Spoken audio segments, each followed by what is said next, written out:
Let's divide 234 by 2. Hey Math Explorers! If you're having fun learning with me, make sure to hit that subscribe button and ring the notification bell so you don't miss any new adventures.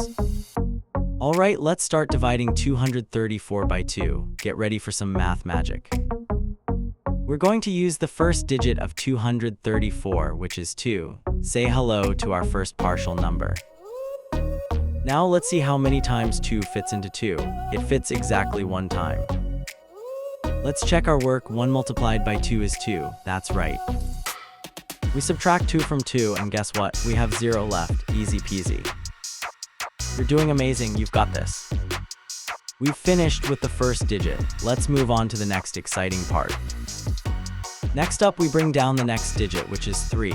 Our new partial number is 3. We're carrying over the remainder 0 and bringing down the 3. Now we have 3 to work with. How many times does our divisor 2 fit into 3? It fits 1 time. Let's multiply 1 times 2 equals 2. We're on a roll. Subtract 2 from 3. We're left with 1. We're doing great. Woohoo, you're mastering this step by step.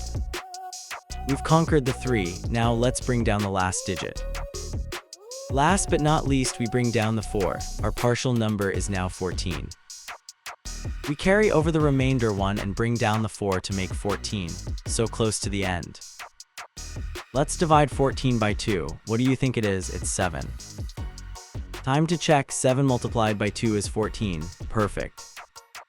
Subtract 14 from 14. We get 0. We've reached the end. You absolutely crushed it. Give yourself a big clap. And that's it. We've divided 234 by 2. You did an amazing job. So 234 divided by 2 is 117 with no remainder. Great job. We've learned how to tackle long division step by step. Remember, each step is just a small part of the whole puzzle. Keep practicing and you'll become a division whiz. That's all for today. Keep exploring, keep learning, and I'll see you in the next video on Let's Stud.